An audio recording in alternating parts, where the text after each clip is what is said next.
Hello students, today I am going to explain you the another topic of this chapter which is double fertilization and endosperm. Students, हमने previous video के अंदर study किया था कि कैसे pollination का process हुआ था, उसके मेथड्स को हमने डिस्कस किया था, कौन कौन से मेथड्स हैं, अडेप्टेशंस को हमने डिस्कस किया था। अब हमें जो नेक्स्ट टॉपिक है इसका फर्टिलाइजेशन भी हमारा हो चुका था, तो फर्टिलाइजेशन का जो प्रोसेस है उसी को हम थोड़ा कंटिन्यू करेंगे और हम यहाँ पर बात कर रहे हैं एंजियोस्पर्म प्लांट्स की। और एंजियोस्पर्म जो प्लांट्स होते हैं 11th क्लास में आप लोगों ने स्टडी किया था कि उनका एक बहुत ही स्पेसिफिक कैरेक्टरिस्टिक्स होता है which is the double fertilization. तो ये डबल फर्टिलाइजेशन क्या होता है इसको आज हम स्टडी करेंगे। डबल फर्टिलाइजेशन की पहले हम डेफिनेशन की बात करेंगे, उसके बाद इसकी हिस्ट्री थोड़ी सी देखेंगे। तो डबल फर्टिलाइजेशन क्या होता है? डबल फर्टिलाइजेशन का मीनिंग होता है दो बार फर्टिलाइजेशन होना, वो भी किसमें? एंजियोस्पर्म प्लांट्स के अंदर दो बार फर्टिलाइजेशन होता है। किस तरीके से होता है? हमने एंडोस्पर्म और एम्ब्रियो का डेवलपमेंट भी पढ़ना है जो हम आगे इसके बाद पढ़ेंगे। हमने ये पढ़ा था कि जो दो मेल गेमेट्स बनते हैं वो दो मेल गेमेट्स का फ्यूचर क्या होता है। तो मैंने आपको उस समय भी बताया था जब हमने एम्ब्रियो सेक का डेवलपमेंट पढ़ा था कि किस तरीके से ये मेल गेमेट्स फ्यूजन करते हैं, तो वही चीज हम यहाँ रिपीट कर रहे हैं। तो देखिए डबल फर्टिलाइजेशन यानी दो बार फर्टिलाइजेशन। तो पहला मेल गेमेट, दो मेल गेमेट बनते हैं। फर्स्ट मेल गेमेट जब एक सेल से फ्यूज करता है, एक सेल से जब वो फ्यूज करता है तो इसे हम क्या कहते हैं? This is the actual fertilization और फर्स्ट फर्टिलाइजेशन। एक सेल से जो फ्यूजन होता है वो एक्चुअल होता है क्योंकि इसी फ्यूजन से, इसी फर्टिलाइजेशन से एम्ब्रियो का फॉर्मेशन होता है और एम्ब्रियो ही हमारी जो नेक्स्ट जनरेशन है उसको रिप्रेजेंट करता है। तो इसे हम एक्चुअल फर्टिलाइजेशन के नाम से जानते हैं जो कि मेल गेमेट और एक सेल के फ्यूजन से होता है। दूसरा फर्टिलाइजेशन जो होता है वो मेल गेमेट, जो हमारे पास दो मेल गेमेट थे उनमें से जो दूसरा मेल गेमेट है वो पोलर न्यूक्लियाई के साथ जो फ्यूजन करते हैं। आप सबको मैंने बताया था कि polar nuclei before fertilization, fertilization के पहले ही आपस में फ्यूज कर जाते हैं और वो बनाते हैं सेकेंडरी न्यूक्लियस। तो एक्चुअल में सेकेंडरी न्यूक्लियस प्लस जो दूसरा मेल गेमेट है जब वो फ्यूजन करते हैं तो उससे बनती है एंडोस्पर्म। ये नेक्स्ट इसका टिश्यू है जो एंडोस्पर्म बनाता है और ये एंडोस्पर्म क्या काम आती है? ये हमारे जो डेवलपिंग एम्ब्रियो है उसको इनिशियली क्या करती है? न्यूट्रिशन प्रोवाइड करती है। तो डबल फर्टिलाइजेशन का मतलब ही क्या हुआ? दो बार फर्टिलाइजेशन होना। एक मेल गेमेट एक सेल से फ्यूज होता है जो एम्ब्रियो का फॉर्मेशन करता है, एक मेल गेमेट सेकेंडरी न्यूक्लियस जो कि पोलर न्यूक्लियाई से बनता है उससे फ्यूज करता है और एंडोस्पर्म का फॉर्मेशन करता है। यहाँ पर आपको एक बात और ध्यान रखनी है कि ये जो फ्यूजन होता है that fusion is also known as triple fusion. इसको हम ट्रिपल फ्यूजन के नाम से भी जानते हैं और इस ट्रिपल फ्यूजन से जो एंडोस्पर्म बनती है उसकी जो प्लॉइडी है वो 3n होती है, क्योंकि आपने यहाँ पे देखा सेकेंडरी न्यूक्लियस की प्लॉइडी होती है 2n। तो इस 2n से जब एक मेल गेमेट फ्यूज होता है तो इनकी प्लॉइडी हो जाती है 3n और ट्रिपल फ्यूजन ये कहलाता है जिससे एंडोस्पर्म बनता है। आपको हमेशा ध्यान रखना है जब ये दोनों मेल गेमेट एम्ब्रियो सेक में पहुंचते हैं तो सबसे पहले हमें लगता है कि सबसे पहले फर्टिलाइजेशन एक्चुअल वाला होता है यानी एक सेल और एक मेल गेमेट फ्यूज करता है, बट एक्चुअली सबसे पहले जो फ्यूजन होता है वो ट्रिपल फ्यूजन होता है यानी एक मेल गेमेट पहले जाके सेकेंडरी न्यूक्लियस के साथ फ्यूज करता है। ये अमीबॉइड मूवमेंट से जाता है और इससे एंडोस्पर्म बनेगी आगे, और दूसरा मेल गेमेट बाद में यानी पहले फर्स्ट वाला जो मेल गेमेट है उससे फ्यूजन होता है जिससे एंडोस्पर्म का फॉर्मेशन शुरू हो जाता है और उसके बाद जो एक्चुअल फर्टिलाइजेशन है एक सेल का वो हमारा होता है, तो उससे एम्ब्रियो का फॉर्मेशन होता है। तो इसे हम कहते हैं डबल फर्टिलाइजेशन और ट्रिपल फ्यूजन। अब ये डबल फर्टिलाइजेशन और ट्रिपल फ्यूजन है, इसको सबसे पहले किसने स्टडी किया था और ये जो स्टडी की थी वो कौन से प्लांट्स के अंदर की थी? तो ये बात भी हमें ध्यान रखनी है। सबसे पहले ये नवाश टी थे एक बायोलॉजिस्ट, उन्होंने सबसे पहले इसको स्टडी किया था 1898 के अंदर। और कौन से प्लांट्स के अंदर स्टडी किया था? ये स्टडी किया था उन्होंने लिलियम एंड फ्रिटिलेरिया। फ्रिटिलेरिया एक प्लांट होता है और लिलियम, इन दोनों के अंदर इन्होंने सबसे पहले डबल फर्टिलाइजेशन को स्टडी किया था और डबल फर्टिलाइजेशन के बारे में जितने भी फीचर्स थे, जो भी उसकी प्लॉइडी वगैरह के बारे में इन्होंने सबसे पहले बताया था। तो डबल फर्टिलाइजेशन जो होता है इसका बेनिफिट क्या होता है? एंजियोस्पर्म प्लांट्स के अंदर डबल फर्टिलाइजेशन से क्या बेनिफिट होता है, तो हम इसके जो एडवांटेज है उनको भी एक बार स्टडी कर लेते हैं कि डबल फर्टिलाइजेशन से क्या क्या बेनिफिट एंजियोस्पर्म प्लांट्स को होते हैं। तो फर्स्ट बेनिफिट तो आप सब लोगों को पता है कि इससे क्या बनती है, एंडोस्पर्म का फॉर्मेशन होता है। तो आप इसमें लिख सकते हैं एंडोस्पर्म का फॉर्मेशन जब होता है वो क्या करती है, वो एम्ब्रियो को न्यूट्रिशन प्रोवाइड करती है। तो फर्स्ट हम इसका जो बेनिफिट है वो लिखेंगे, it provide nutrition to the developing embryo.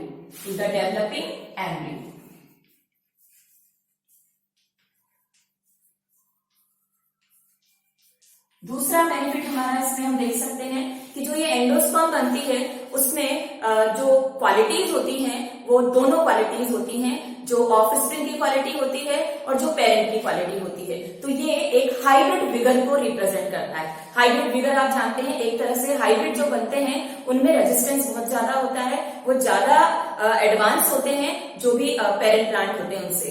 तो जो भी प्लांट बनेंगे यानी यहाँ पर ये हाइब्रिड विगर को शो करेगा, यानी जो भी आपका बन रहा है इससे एंडोस्पर्म वो हाइब्रिड विगर को शो करता है, ये भी आपको इसमें ध्यान रखना है। और थर्ड बेनिफिट हम इसमें कह सकते हैं कि जब ऐसा प्रोसेस होता है तो इससे जो प्रोटोप्लाज्म होता है वो चेंज होता है, प्रोटोप्लाज्म के अंदर रीअरेंजमेंट का प्रोसेस होता है। तो आप ये भी लिख सकते हैं, rearrangement of protoplast takes place. तो बेसिकली आपको ध्यान रखना है कि जब भी डबल फर्टिलाइजेशन होता है तो उसका मेन बेनिफिट क्या होता है, डबल फर्टिलाइजेशन न्यूट्रिशन प्रोवाइड करता है एम्ब्रियो को। तो ये आपको ध्यान रखना है। तो ये हमारा एक छोटा सा टॉपिक था डबल फर्टिलाइजेशन, जिसमें बहुत इंपॉर्टेंट है क्योंकि इससे आप जो आगे का प्रोसेस है हम इसी से ही डेवलप करेंगे, क्योंकि आगे हमें पढ़ना है एंडोस्पर्म और एम्ब्रियो।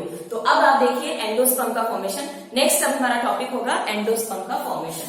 तो पहले हम बात करेंगे किसकी, एंडोस्पर्म की। तो एंडोस्पर्म क्या होता है, एंडोस्पर्म कैसे बनता है, ये हमने अभी देखा कि एंडोस्पर्म कैसे बनता है। एंडोस्पर्म बनता है मेल गैमेट प्लस इसका फ्यूजन होता है मेल गैमेट के साथ में जब फ्यूजन होता है सेकेंडरी न्यूक्लियस का। तो सेकेंडरी जो न्यूक्लियस होता है वो जब मेल गैमेट के साथ फ्यूज हो जाता है, जो कि एक्चुअल में क्या है, ये एक्चुअल में पोलर न्यूक्लियाई हैं जो सेकेंडरी न्यूक्लियस बनाते हैं। और ये फ्यूजन जो होता है इसे हम बोलते हैं ट्रिपल फ्यूजन। और इस ट्रिपल फ्यूजन से जो बनती है वो बनती है हमारी एंडोस्पर्म। तो इससे एंडोस्पर्म का फॉर्मेशन होता है। और आपको ये बात और क्लियर ध्यान रखनी है कि हम यहाँ पर बात कर रहे हैं एंडोस्पर्म प्लांट्स की। तो एंडोस्पर्म के अंदर एंजियोस्पर्म प्लांट्स की हम यहाँ पर बात कर रहे हैं। तो एंजियोस्पर्म प्लांट्स के अंदर जो एंडोस्पर्म का फॉर्मेशन होता है वो आफ्टर फर्टिलाइजेशन होता है, ये आपको ध्यान रखना है। और हमेशा इसकी प्लोइडी जो होती है वो क्या होती है, 3n इसकी प्लोइडी होती है, क्योंकि ये ट्रिपल फ्यूजन से बना हुआ है। अगर हम बात करेंगे जिम्नोस्पर्म प्लांट्स की तो आपको वहां पर ध्यान रखना है, जिम्नोस्पर्म के अंदर भी एंडोस्पर्म का फॉर्मेशन होता है, बट बिफोर फर्टिलाइजेशन होता है और वहां पर प्लोइडी होती है हैप्लॉइड। ये याद रखना है, जिम्नोस्पर्म प्लांट्स में जो एंडोस्पर्म बनती है उनकी प्लोइडी होती है हैप्लॉइड। तो एंडोस्पर्म का फॉर्मेशन हुआ। अब ये एंडोस्पर्म जो होती है प्लांट्स के अंदर डिफरेंट टाइप की होती है। तो नेक्स्ट हम पढ़ेंगे एंडोस्पर्म के टाइप्स, एंडोस्पर्म कितने टाइप की होती है। तो बेसिकली जो एंडोस्पर्म होती है वो 3 टाइप की होती है। और कौन कौन से प्लांट में ये मिलती है इन सबको हमें यहाँ पर स्टडी करना है। जो एंडोस्पर्म फर्स्ट एंडोस्पर्म हम बात करेंगे 3 टाइप की होती है। तो फर्स्ट हमारी जो है that is nuclear endosperm, second हमारी है सेलुलर एंडोस्पर्म एंड थर्ड हमारी है हिलोवियल एंडोस्पर्म। तो 3 टाइप में हमने इनको डिवाइड किया। फर्स्ट है न्यूक्लियर यानी केंद्रकीय, हिंदी में इसे बोलते हैं। दूसरी है सेलुलर और थर्ड है हिलोवियल। तो basically these are the 3 types of endosperm. कौन कौन से, न्यूक्लियर, सेलुलर एंड हिलोवियल। What are the characteristics of these endosperm. तीनों के कैरेक्टरिस्टिक्स हमें ध्यान रखने हैं। फर्स्ट है हमारी न्यूक्लियर एंडोस्पर्म। इसमें आपको ध्यान रखना है बेटा, न्यूक्लियर एंडोस्पर्म में जो एंडोस्पर्म का फॉर्मेशन होता है तो इसके अंदर जो सेल होती है उसमें लगातार न्यूक्लियर डिवीजन एक के बाद एक होते हैं और साइटोकाइनेसिस नहीं होता इनिशियली इसके अंदर कोशिका द्रव्य का विभाजन और जो कोशिका भित्ति का निर्माण यानी सेल वॉल फॉर्मेशन होता है वो नहीं होता, और एकदम कंटिन्यूअसली जो है एक के बाद एक न्यूक्लियस का डिवीजन होता है जिससे कई सारे न्यूक्लियाई बन जाते हैं। और ये न्यूक्लियाई बिल्कुल इस तरीके से आप इसका डायग्राम देखेंगे तो यहाँ पर आप देखिए, जैसे ही इसके अंदर जो सेल होती है उसका जो न्यूक्लियस होता है उसमें सबसे पहले बहुत सारे न्यूक्लियस डिवीजन होते हैं और ये इतने सारे न्यूक्लियाई बनते हैं, और ये सभी न्यूक्लियाई जो होते हैं ये न्यूक्लियाई बिल्कुल पेरिफेरल रीजन यानी परिधीय भाग जो आप दिख रहा है इस पर अरेंज हो जाते हैं, और इनके बीच में एक बड़ी सी वैक्यूल का फॉर्मेशन हो जाता है। सेंटर में वैक्यूल बन जाती है और न्यूक्लियस चारों तरफ अरेंज हो जाते हैं। इस तरह का जो एंडोस्पर्म होता है it is called nuclear endosperm, because इसके अंदर सिर्फ इनिशियली सिर्फ क्या होता है, न्यूक्लियस का ही डिवीजन होता है, एक के बाद एक न्यूक्लियर डिवीजन होते हैं, सेंट्रली वो डिवीजन होते हैं, बाद में ये न्यूक्लियस अरेंज हो जाते हैं कहां पर, पेरिफेरल पार्ट पर। इसका बेस्ट एग्जांपल है, अगर हम इसको देखें जिसमें कई बार क्वेश्चन आया है, कोकोनट का जो वाटर है, कोकोनट वाटर जो है वो किसका एग्जाम्पल है, कोकोनट वाटर न्यूक्लियर एंडोस्पर्म का एग्जाम्पल है, जो आपको ध्यान रखना है, कई बार ये क्वेश्चन पूछा गया है। It is the nuclear endosperm, जो कि लिक्विड हमने देखा है, नारियल का पानी जो हम पीते हैं वो किसका एग्जाम्पल है, वो न्यूक्लियर एंडोस्पर्म का एग्जाम्पल है। अब इनिशियली मैंने बात की थी, बाद में क्या होता है, एक के बाद एक पहले तो न्यूक्लियस के डिवीजन होते हैं, उसके बाद अब यहाँ पर होता है सेल वॉल का फॉर्मेशन, यानी जो साइटोकाइनेसिस है वो प्रोसेस होता है, तो सेल बाद में बनती है। तो सेलुलर एंडोस्पर्म भी आप इसमें इसी का बाद वाला पार्ट जो है वो सेल्स का बनना हो जाता है, जो कोकोनट में हमने देखा है कि कोकोनट में इनिशियली क्या होता है, कोकोनट वाटर ही होता है, बाद में हमने उसका व्हाइट कर्नल जो देखा है वो आता है, तो वो भी इसका एग्जाम्पल है।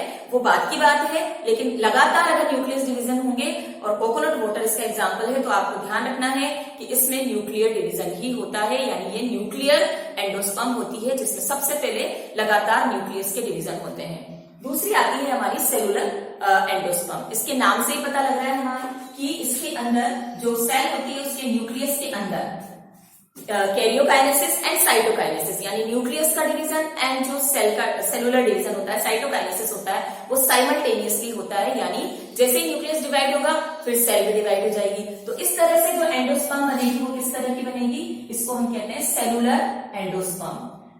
इस तरह की आप देखिए, क्योंकि इसके अंदर लगातार न्यूक्लियस डिवीजन नहीं होते, इनिशियली न्यूक्लियस डिवीजन होगा, उसके बाद तुरंत क्या होगा, सेल का डिवीजन भी होगा, तो इस तरह से सेल का फॉर्मेशन हो जाएगा और it is called cellular endosperm. और इसका एग्जांपल है गेमोपिटेली। गेमोपिटेली जो एंजियोस्पर्म का एक ग्रुप है गेमोपिटेली, जिसमें पेटल्स आर फ्यूज टुगेदर। गेमोपिटेली में अधिकतर जो प्लांट्स होते हैं उनमें सेलुलर एंडोस्पर्म ही मिलती है। अब हम बात करेंगे हिलोबियल एंडोस्पर्म की। Helobial endosperm is a combination of cellular plus nuclear division. तो याद रखिए इसमें क्या होता है, ये न्यूक्लियर प्लस सेलुलर इन दोनों का मिक्सचर है, यानी इन दोनों के कॉम्बिनेशन से बनती है। इसमें आपको ध्यान रखना है, इसमें दोनों डिवीजन होंगे, न्यूक्लियस का डिवीजन भी होगा और इसके अंदर सेलुलर डिवीजन भी होगा, यानी सेल का भी फॉर्मेशन होगा और न्यूक्लियर डिवीजन भी होगा। इसमें ध्यान रखना है, सबसे पहले जो सेल होती है उसमें फर्स्ट डिवीजन होता है जिससे सेल वॉल का फॉर्मेशन होता है और दो सेल बनती हैं, एक सेल छोटी और दूसरी सेल बड़ी बनती है, एक स्मॉल और एक बिग बनती है। जो बिल्कुल चेलेसा एंड पे आप देख रहे हैं, चेलेसा एंड पे जो सेल होती है ये सेल छोटी होती है, स्मॉल होती है, और जो माइक्रोपाइलर एंड पर होती है वो सेल बड़ी होती है।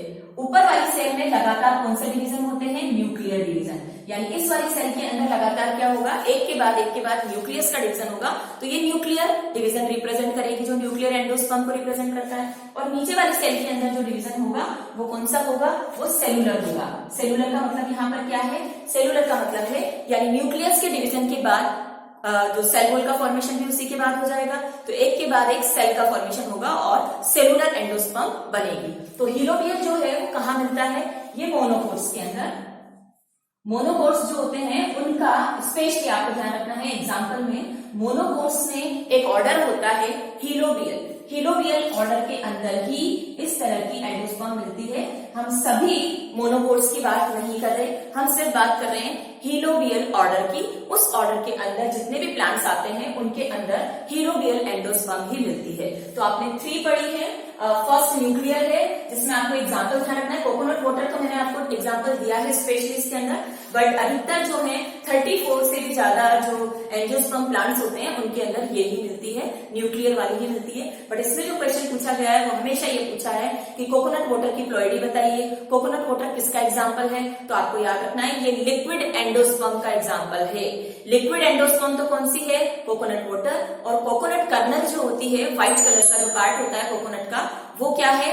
वो सेलुलर का एग्जाम्पल है, लेकिन इसी का ही है। न्यूक्लियस जो न्यूक्लियर डिवीजन होता है, इसी के बाद फौरन सेलुलर डिवीजन भी हो जाता है जब पूरे न्यूक्लियस बन जाते हैं। तो वो एग्जाम्पल है व्हाइट कर्नल जो है वो सेलुलर का। दूसरी हमारी टोटल सेलुलर जो होती है एंडोस्पर्म, इसमें इनिशियली ही सेलुलर डिवीजन भी हो जाते हैं, तो बहुत सारे सेल्स का फॉर्मेशन होता है। ये कहाँ मिलती है? ये गेमोपेटेली जो ऑर्डर है, सॉरी गेमोपेटेली जो ग्रुप है एंजियोस्पर्म का, उसके अंदर मिलती है। हीलोबियल दोनों का मिक्सचर होती है, जिसमें दोनों तरह की एंडोस्पर्म का कॉम्बिनेशन होता है। न्यूक्लियर भी होती है और सेलुलर भी होती है। ये कहाँ मिलती है? ये मिलती है मोनोकोट्स के अंदर, वो भी स्पेशली हीलोबियल ऑर्डर के अंदर। तो अब ये दोनों ही टॉपिक हमारे कंप्लीट हैं। अब नेक्स्ट वीडियो में हम लोग डिस्कस करेंगे एम्ब्रियो का फॉर्मेशन, किस तरीके से एम्ब्रियो बनता है। This is the last topic of our chapter.